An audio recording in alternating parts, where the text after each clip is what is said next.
Welcome to my channel RMS academy. সবাইকে স্বাগত যারা 2025 সালে উচ্চ মাধ্যমিক পরীক্ষা দিয়েছো। 2025 সালের উচ্চ মাধ্যমিক পরীক্ষার ফল প্রকাশ নিয়ে পরীক্ষার্থী ও অভিভাবকদের মধ্যে যথেষ্ট আগ্রহ রয়েছে। এবছরই শেষবারের মতো বার্ষিক পদ্ধতিতে পরীক্ষা অনুষ্ঠিত হলো, কারণ আগামী বছর থেকে সেমিস্টার পদ্ধতি চালু হবে। সংসদ সভাপতি চিরঞ্জীব ভট্টাচার্য ইতিমধ্যে জানিয়েছেন কবে প্রকাশিত হতে চলেছে উচ্চ মাধ্যমিকের রেজাল্ট। আর আজকের ভিডিওর টপিক হচ্ছে তোমাদের উচ্চ মাধ্যমিকের রেজাল্টের পাবলিশিং ডেট নিয়ে, কবে তোমাদের ফল প্রকাশিত হতে পারে। চলো জেনে নেওয়া যাক। সংসদের তথ্য অনুযায়ী মে মাসের দ্বিতীয় থেকে তৃতীয় সপ্তাহের মধ্যে উচ্চ মাধ্যমিকের ফল প্রকাশ হতে পারে। পরীক্ষা শুরু হয়েছিল তোমাদের 3 মার্চ, পরীক্ষা শেষ হয়েছে 18 মার্চে। সম্ভাব্য ফল প্রকাশ এক্সপেক্টেড মানে আশা করা যাচ্ছে যে মে মাসের দ্বিতীয় ও তৃতীয় সপ্তাহে তোমাদের পরীক্ষার ফল প্রকাশ হতে পারে। এবং নতুন পদ্ধতি হচ্ছে 2026 সাল থেকে সেমিস্টার ব্যবস্থা। এবার চলে আসি তোমাদের আরও একটা গুরুত্বপূর্ণ টপিকে। যদিও নির্দিষ্ট তারিখ এখনও ঘোষণা করা হয়নি, তবে WBCHSE West Bengal council of higher secondary এডুকেশনে নিশ্চিত করেছে যে মে মাসের মধ্যেই ফল প্রকাশ করা হবে।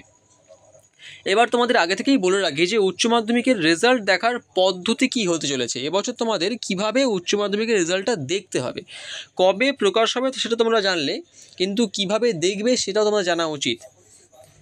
তো আগেই বলি যে আগের বছরের মতো এবছরেও উচ্চ মাধ্যমিকের সমস্ত নম্বর জমা অনলাইন পোর্টালের মাধ্যমে হবে। তো সেক্ষেত্রে দ্রুততার সঙ্গে রেজাল্ট বের করতে পারবে উচ্চ মাধ্যমিক কাউন্সিল। উচ্চ মাধ্যমিকের ফলাফল দেখতে শিক্ষার্থীরা নিচের পদ্ধতিগুলি অনুসরণ করতে পারেন। ফার্স্ট হচ্ছে অফিসিয়াল ওয়েবসাইট থেকে উচ্চ মাধ্যমিক রেজাল্ট দেখার জন্য WBCHSE এর অফিসিয়াল ওয়েবসাইট সবার আগে রেজাল্ট দেখা যাবে wbresults.nic.in এ অথবা www.wbchse.nic.in এ। আচ্ছা, SMS এর মাধ্যমেও তোমরা কিন্তু রেজাল্ট দেখতে পারবে। পরীক্ষার্থীরা SMS এর মাধ্যমেও রেজাল্ট জানতে পারবেন। আচ্ছা, উচ্চ মাধ্যমিক রেজাল্ট সংক্রান্ত অন্যান্য যে গুরুত্বপূর্ণ তথ্যগুলো সেগুলো হচ্ছে 2025 সালের উচ্চ মাধ্যমিকের পরীক্ষার ফল মে মাসে প্রকাশিত হবে বলে আশা করা যায়। পরীক্ষার্থীরা ওপরের পদ্ধতিগুলির মাধ্যমে সহজে রেজাল্ট দেখতে পারবেন। খাতা দেখার ক্ষেত্রে শিথিলতা। WBCHSE সভাপতি জানিয়েছেন যে 2025 সালে খাতা মূল্যায়নের ক্ষেত্রে শিক্ষকদের উদার হতে বলা হয়েছে। এটা একটা খুব গুরুত্বপূর্ণ টপিক যে তোমাদের পরীক্ষায় কিন্তু এবছর নাম্বারটা ভালো পাবে তোমরা, কারণ তোমাদের কিন্তু স্যারদেরকে আগে থেকেই বলা হয়েছে যে নম্বর দেওয়ার ক্ষেত্রে একটু উদার হতে, মানে ইনডিরেক্টলি বলে দেওয়া যে তোমাদের নাম্বারটা বেশি দেবে। এবং 2 নম্বর পয়েন্ট হচ্ছে পরীক্ষার্থীর সংখ্যা কমেছে।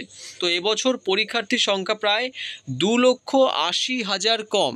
তো এই কম হওয়ার কারণেই অনুমান করা হচ্ছে যে তোমাদের যেহেতু নাম্বারটা কম, তো শিক্ষার্থীরা আগ্রহ হারিয়ে ফেলছেন। তো সেই জন্য এবছর কিন্তু তোমাদের পরীক্ষায় উদার হাতে নাম্বার বিতরণ করতে বলা হয়েছে। তাই যারা যারা চিন্তায় আছো যে আমার ফল কেমন হবে, আমার রেজাল্ট কেমন হবে, নাম্বার কেমন পাবো না পাবো, তাদেরকে বলে রাখি যে সবাই নাম্বার এবছর ভালোই পাবে, খারাপ কেউ পাবে না। সবাই মোটামুটি সব সাবজেক্টেই যতটা লিখেছো তার তুলনায় ভালো নাম্বার পাবে। এবং অবশ্যই মে মাসের সেকেন্ড উইকে তোমাদের রেজাল্ট ফলাফল প্রকাশ হবে। আজকের ভিডিও এই পর্যন্তই। অবশ্যই চ্যানেলটিকে সাবস্ক্রাইব করবে এবং চ্যানেলের সঙ্গে যুক্ত থাকো তোমাদের পরবর্তী লাইভ আপডেটগুলো পাওয়ার জন্য।